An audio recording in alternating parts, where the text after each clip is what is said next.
Last night was a little bit interesting, the night that I did my testimony, that I told my testimony for the junior high ministry.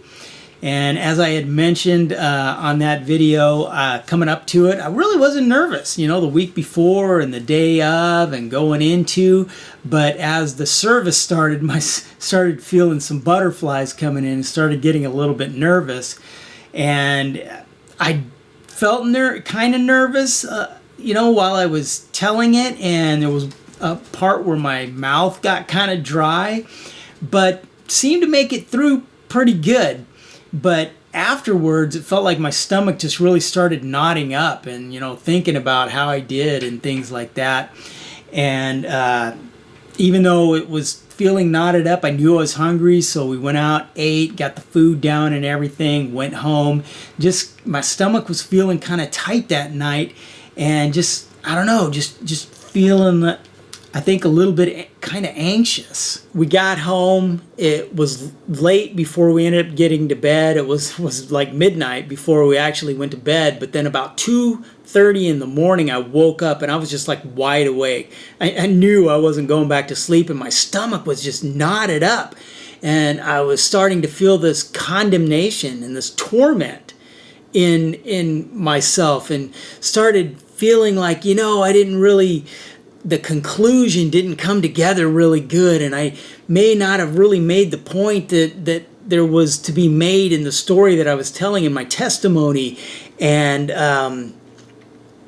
I didn't say things exactly the way that I would have wanted to say them. And, you know, being a perfectionist kind of person, even though my strength is not public speaking and being just an eloquent orator, you know, I want it to be that way. I've heard guys like that. I've heard speakers like that, where it's almost like they're reading off of something and everything just seems to flow so smoothly, and it sounds like they're just saying everything exactly the way they would want to say it. They're using the perfect words and everything.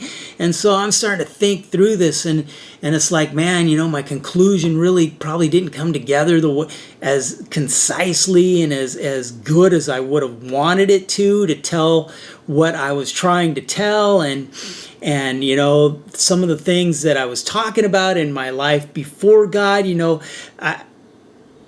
there's not anything wrong with those things in and of themselves, you know, like athletics. There's nothing wrong with athletics. It's good for you to exercise and do sports and take care of your body, and they're fun.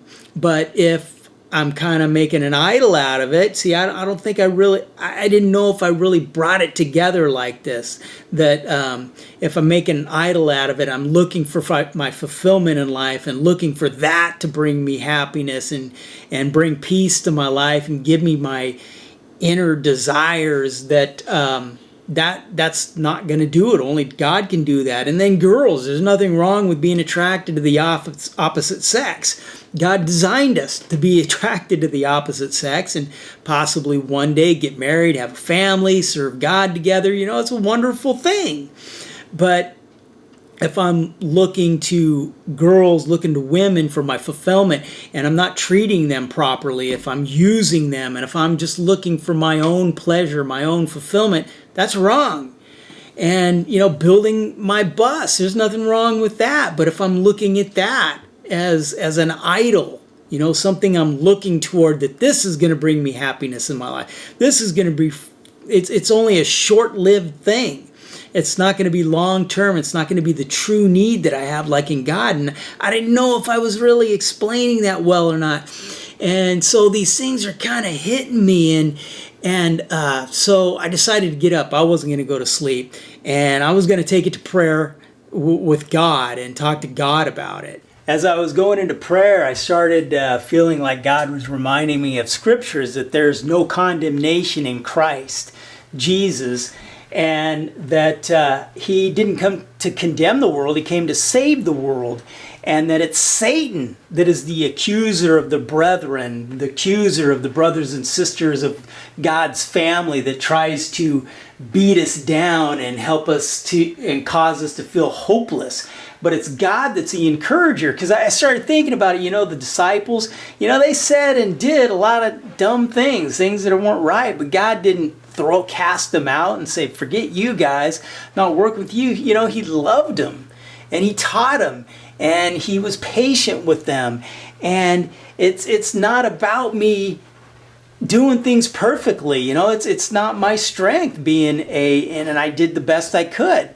And I kind of was reminded of this missionary that came in one time, and he was talking about how he used to pray for funding, but then he changed his prayer and he started to pray to God to give him a pure heart and pure motives in what he was doing.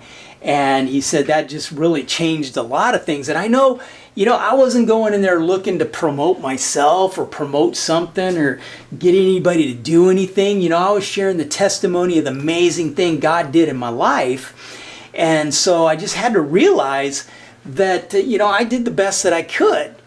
And even though God doesn't come to condemn us or come to torment us, he does want us to grow, and I believe he's using that opportunity to help me. That if he's going to have me do more public speaking things and things like that, that there's a lot of ways that I can grow and do better, and maybe I could spend more time thinking about the conclusion, how I'm going to bring it together, how I'm going to end it, and that kind of thing, which would be a good thing.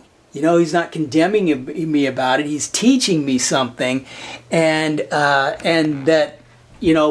The video productions that he's called us into is about our journey with God, not just the things that go perfect and well. And, no, I didn't say it exactly perfectly the way that I would want to, but I got an opportunity here on this video to share what I learned from God, what he's teaching me, that I could work on some parts, and those other things, about the bus and girls and those things that in and of themselves, they're not bad if we use them in the right way, if we put them in the right perspective in our lives, sports and building a car and then treating people right, that those things aren't bad. But if we idolize them, we put them above God, and we look to those to give us our deepest longings and fulfill us in life, then that's not good. And I get to share that in this video. So it's kind of an interesting journey. I thank the Lord. Again, it was just a miracle that I even got up there with coming from my background, kind of starting in junior high, where I lost a lot of confidence and just would do anything to get out of speaking in front of people to where I would agree to do it. So that's just, that's a miracle for God to bring me to a place where I was able to do that, and just knowing that it's a journey. It is a journey, and God is going to constantly, continually be teaching and helping me to grow and learn in my life, like he is all of us who are following him. So it's an awesome thing how he's patient with us.